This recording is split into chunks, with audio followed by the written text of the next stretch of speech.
Bonjour. Aujourd'hui, j'ai envie de commencer par une citation du Dalai Lama. Il nous dit l'esprit, c'est comme un parachute. Ça marche mieux quand c'est ouvert.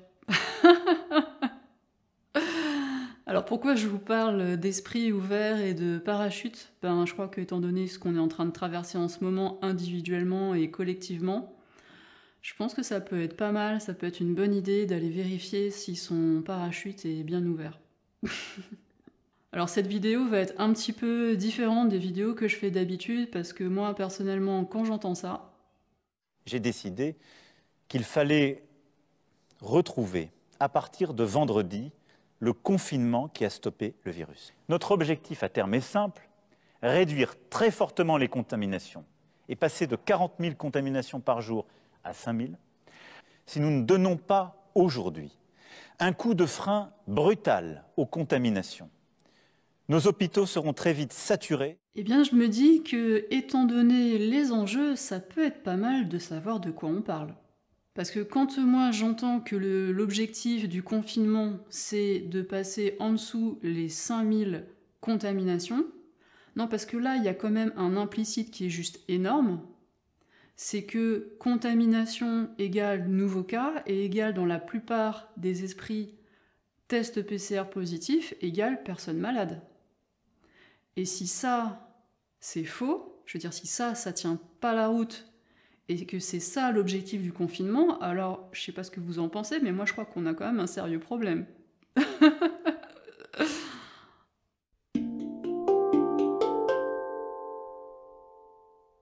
Pour ceux qui ne me connaissent pas encore, je m'appelle Karine Lépouchard, je suis thérapeute, je suis enseignante indépendante. Je précise que je n'ai aucun conflit d'intérêt, d'accord? Personne ne me donne aucun centime pour faire cette vidéo-là. Et comme le dit le docteur Louis Fouché, qui est réanimateur à Marseille, c'est effectivement la première question que je vous invite à vous poser quand qui que ce soit prétend vous donner des informations, que ce soit des médias, que ce soit des scientifiques, que ce soit des médecins, que ce soit des politiques, qui que ce soit, et même certaines chaînes YouTube, regardez bien où sont les conflits d'intérêts. Je précise aussi que j'ai été professeur de sciences de la vie et de la Terre pendant près de 18 ans dans l'éducation nationale. J'ai une maîtrise de biologie cellulaire et de physiologie de l'université de Paris-Jussieu. Donc je sais ce que c'est un test PCR, une PCR, je sais raisonner à partir des chiffres, à partir des tableaux, à partir des graphiques. Et les faits dont je vais vous parler dans cette vidéo sont tous sourcés. D'accord? Donc je vous mets les liens dans la description de cette vidéo. Alors qu'est-ce que c'est qu'un test PCR? Je vous prononce en français pour que ce soit plus facile à comprendre. P c'est polymérase, c'est le nom d'une substance chimique qu'on appelle une enzyme dont on va reparler après. C pour chaîne et R réaction. Donc en fait c'est un ensemble de réactions en chaîne qui vont utiliser une enzyme qu'on appelle une polymérase. Ce test il peut être soit positif, soit négatif. Que signifie un test PCR positif? On cherche un fragment de matériel génétique du virus. On fait un prélèvement donc au fond des sinus de la personne. Déjà là d'ailleurs, on peut peut-être se poser la question en passant parce qu'on nous impose quand même de mettre un masque toute la journée pour éviter que des postillons, notamment contenant du virus, puissent aller contaminer d'autres personnes. Donc ça veut bien dire que dans la salive, déjà, il y a du virus. Et là, on va aller chercher au fond du sinus, près de la barrière hémato-encéphalique, pas très très loin du cerveau. Bon là déjà, on sait que c'est pas très confortable, pas très agréable. Déjà, on peut se poser des questions et en plus, on fait ça à des enfants. Ce virus, c'est un peu comme une boîte qui contient du matériel génétique qu'on appelle de l'ARN. Donc le test PCR, il fait quoi? Eh bien en fait, on va chercher à détecter si dans le prélèvement qu'on a réalisé, est-ce qu'il y a des fragments, et je dis bien des fragments, on ne cherche pas le virus en entier, le matériel génétique en entier, on a sélectionné certains fragments, et ce sont ces fragments-là que l'on va rechercher dans le prélèvement. Un peu comme si on allait à la pêche, on a fabriqué un hameçon, et on va, dans le prélèvement qu'on a réalisé, chercher avec l'hameçon, voir si on arrive à pêcher des fragments de ce matériel génétique. C'est là qu'intervient cette polymérase, cette enzyme dont je vous ai parlé tout à l'heure, qui va faire se multiplier cette quantité de matériel génétique pour qu'on puisse la détecter, pour qu'elle soit présente en quantité suffisante. Donc on fait ce qu'on appelle des cycles, Et à chaque cycle, on va amplifier la quantité de matériel génétique. C'est une amplification exponentielle. Là, il y a une question tout de suite à se poser. Puisqu'on va amplifier cette quantité de matériel génétique, jusqu'où on va? Comment on sait si la quantité que l'on a détectée correspond à une toute petite quantité ou à une grande quantité de virus?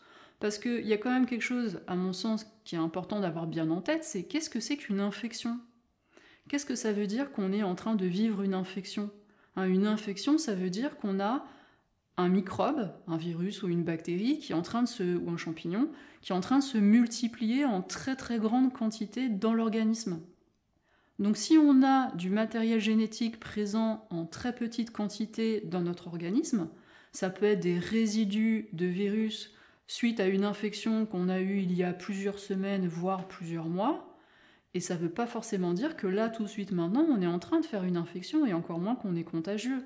Si par contre, il y a du matériel génétique présent en très grande quantité, c'est important de pouvoir le détecter et de pouvoir le savoir, parce que ça veut dire qu'on est en train de faire une infection, et que peut-être là, pour le coup, on est contagieux.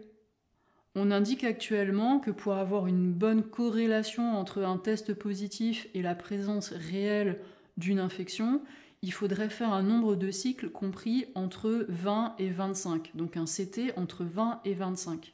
L'OMS recommande de ne pas dépasser les 30 cycles, c'est l'OMS. Parce qu'au-delà de 30 cycles, justement avec ces amplifications exponentielles, on en vient à amplifier tout et n'importe quoi et on ne sait plus vraiment ce qu'on est en train de détecter. Et de toute façon, comme je vous le disais, on va détecter des quantités de matériel génétique qui sont tellement infimes qu'en plus ça ne correspond même pas à une infection. Est-ce que vous savez quel est le nombre de cycles qu'utilisent la plupart des laboratoires français actuellement? On est le plus souvent entre 45 et 50 cycles. 45 à 50 cycles. On est bien au-delà des recommandations de l'OMS. Donc vous voyez, là, quand vous êtes testé positif dans ces conditions-là, mais ça ne veut plus rien dire, ça n'a aucun sens. En Allemagne, le nombre de cycles est aux alentours de 25 en général. Il n'y a aucune harmonisation entre les différents pays sur le nombre de cycles, et donc là peut-être vous allez mieux comprendre les cartes du nombre de nouveaux cas avec ces couleurs différentes en fonction des pays. Donc ces différences, ça correspond justement aux conditions de PCR qui ne sont pas du tout harmonisées, mais y compris à l'intérieur d'un même pays comme la France. Il y a des laboratoires qui ont des nombres de cycles avec des sensibilités différentes. Et il n'y a pas non plus aucune directive pour que le nombre de cycles soit indiqué sur la feuille du test. Donc quand vous passez un test, vous ne savez absolument pas, le plus souvent, à combien de cycles correspond le test PCR que vous venez de passer. Et donc vous ne savez absolument pas à quoi il correspond. Donc vous pouvez très bien être positif en ayant une très grande quantité de matériel génétique, et là vous êtes contagieux, et là vous êtes dans une infection, et c'est important que ce soit pris en charge, surtout si vous avez de nombreux facteurs de comorbidité, si vous êtes une personne âgée, si vous êtes diabétique, si vous faites de l'hypertension, si vous êtes immunodéprimé, si vous avez un cancer, etc. Là c'est important de le savoir et que vous puissiez être pris en charge. Vous pouvez très bien être positif en ayant en fait eu une infection il y a très très très longtemps, et en fait vous êtes peut-être même probablement immunisé, et c'est une super bonne nouvelle en fait. Et vous pouvez être négatif en ayant des symptômes et en étant malade et en étant contagieux, parce que bah oui, il y a plein d'autres microbes qui génèrent des symptômes qui ressemblent beaucoup à ceux du Covid-19, que ce soit sur le plan respiratoire et que ce soit sur le plan digestif. Est-ce que vous savez quand même que les laboratoires Roche ont mis un test au mois de septembre 2020 qui permet de différencier la grippe du Covid-19? C'est fou quand même. Ça veut dire qu'avant le mois de septembre, on n'avait aucun moyen de pouvoir différencier la grippe du Covid, et puis que de toute façon, maintenant, là, la plupart des tests qu'on fait le distinguent pas forcément, puisque c'est pas forcément ce test-là qui est fait. Est-ce que vous savez combien il peut y avoir de morts de la grippe comme ça habituellement? Bon, c'est assez variable d'une année à l'autre, mais est-ce que vous avez un ordre de grandeur en tête? Parce que quand on vous annonce des chiffres de surmortalité, de nombre de morts, c'est important d'avoir des références pour pouvoir comparer. Nombre de morts de la grippe en 2017, 21 000. 21 000 morts de la grippe en 2017. Et je vous signale que la grippe, on sait la soigner. La grippe, on sait la soigner. Donc 21 000 morts d'une maladie qu'on sait soigner. Et là, vous pouvez mettre en corrélation avec les plus de 35 000 morts d'une maladie qu'on n'a pas soignée. Vous connaissez les 3D?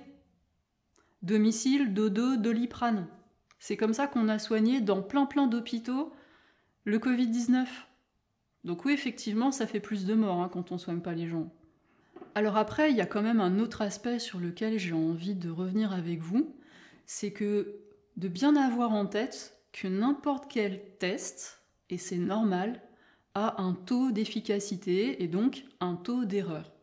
Est-ce que vous avez une idée du taux de fiabilité ou d'efficacité du test PCR? Tout ça, je vous mets les sources en dessous. Le taux de fiabilité du test PCR, déjà en fonction des sources, on ne trouve pas la même. Le taux de fiabilité le plus pessimiste que j'ai trouvé est autour de 80%. Ça fait quand même un taux d'erreur de 20%. Le taux de fiabilité le plus optimiste que j'ai trouvé était de 98%. Ça fait quand même un taux d'erreur de 2%. Donc là, il y a un petit calcul qui me paraît intéressant à faire quand on entend ça. Après tout, nous réalisons 1,9 million de tests par semaine. Nous sommes l'un des meilleurs pays d'Europe aujourd'hui en la matière. Wouhou, champion du monde du nombre de tests. Alors, petit calcul, 1,9 million de tests par semaine. Ça fait combien, en gros, de tests par jour? Allez, j'arrondis, on va dire 270 000 tests par jour. Ok? On va prendre l'hypothèse du taux d'erreur le plus bas. 2% de 270 000, ça fait combien? 5400. Tiens, on n'est pas loin des 5000. C'était pas l'objectif du confinement de descendre en dessous des 5000, donc ça veut dire qu'en gros, l'objectif du confinement, c'est de descendre en dessous du nombre de cas positifs, encore mieux que le taux d'erreur le plus optimiste. 3% du taux d'erreur, ce qui est complètement raisonnable. 3% de taux d'erreur sur 270 000, ça fait combien de cas positifs? Ça fait un peu plus de 8000 cas positifs. Donc ça veut dire que quand on fait autant de tests qu'on est en train de faire en ce moment, et qu'on a jusqu'à 8000 cas positifs par jour, on est juste dans la marge du taux d'erreur du test. Et alors là, si on y va, on calcule les 20% du taux d'erreur. Ça fait combien 20% de 270 000? Ça fait 54 000 cas positifs. Donc ça veut dire que dans l'hypothèse la plus pessimiste, bon là je pense qu'ils ont quand même un peu forcé, mais imaginons 20% de taux d'erreur, 80% de fiabilité, ça fait quand même 54 000 cas positifs dont on peut se demander si vraiment c'est pas une erreur. Et là, je vous parle que des cas positifs. Je vous ai expliqué tout à l'heure que parmi ces cas positifs, il y a ceux dont on a pêché des fragments de virus, alors qu'en fait, ils n'ont pas d'infection. Parce que je vous rappelle que ça, c'est à rajouter au nombre de cycles qui est au-delà des recommandations de l'OMS. C'est-à-dire que ça s'ajoute. Donc maintenant que je vous ai dit ça, on y revient à l'équivalence nouvelle contamination égale nouveau cas égale test PCR positif égale malade. Vous voyez? Ça n'a aucun sens. Ça n'a aucun sens. Et il y a un truc quand même que je voudrais ajouter, c'est que à faire autant de tests par jour pour des personnes qui n'ont aucun symptôme, qui n'ont pas de facteur de comorbidité dont je vous ai parlé tout à l'heure, mais c'est de l'anticivisme. Parce que les personnes qui auraient vraiment besoin de ces tests, elles sont malades, elles sont fragiles, elles doivent faire la queue pendant des heures dans la rue pour pouvoir se faire tester. Et ce test dont on est censé avoir le résultat en 24 heures, je vous mets les sources, parfois il faut attendre plus d'une semaine pour avoir les résultats. Donc voilà, la personne, elle n'a pas du tout le test, elle n'est pas prise en charge suffisamment rapidement, et c'est complètement noyé dans la masse. Donc ça n'a aucun sens. Et je parle même pas de la prise en charge des clusters, des lieux où effectivement il y a réellement des infections avec réellement des gens malades. Comment vous voulez les détecter quand il y a autant de cas positifs? C'est complètement noyé dans la masse. Et le coût de ces tests, on en parle ou c'est tabou, on peut pas parler d'argent quand il y a des vies en jeu, etc. Non, parce que là, un test de 54 € gratuit, remboursé par la Sécu, sans ordonnance, là vous pouvez y aller, il n'y a aucun problème. Hein, pour aller se faire tester, ça, il n'y a aucun problème. 54 € par test. 1,9 million de tests par semaine. Multiplié par 4 pour avoir à peu près sur un mois, on est à plus de 400 millions d'euros.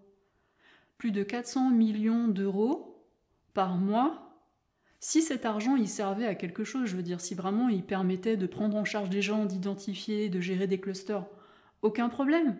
Mais là, avec tout ce que je vous ai dit, vous en pensez quoi? Et cet argent, qui c'est qui va le rembourser après? Enfin, je veux dire, ça va être financé comment au final? Donc pour conclure cette vidéo, j'ai envie de revenir à cette citation du Dalai Lama. L'esprit, c'est comme un parachute, ça marche mieux quand il est ouvert. Est-ce que votre parachute est bien ouvert? Qu'est-ce qui fait qu'on ferme ce parachute-là? Qu'est-ce qui fait que notre esprit se ferme? C'est la peur, bien sûr. Qu'est-ce qui fait que tous ces gens-là vont se faire tester alors qu'ils n'ont pas de symptômes? Qu'est-ce qui fait que c'est aussi difficile de remettre en cause la parole des gouvernants, la parole des médias mainstream, etc. Qu'est-ce qui fait qu'on a du mal à avoir une pensée différente? Qu'est-ce qui fait qu'il y a autant de censure? Alors j'ai envie de finir cette vidéo par une simple question à laquelle je vous laisserai méditer et trouver vos propres réponses. Qui terrorise vraiment notre population en ce moment? Donc si vous trouvez que ces informations sont pertinentes et que vous avez envie qu'un maximum de personnes puissent y réfléchir, y avoir accès et puissent ouvrir leur parachute, eh bien je vous invite à partager au maximum cette vidéo, à la liker pour faire fonctionner les algos. Et puis je vous dis, prenez bien soin de vous. Bye bye.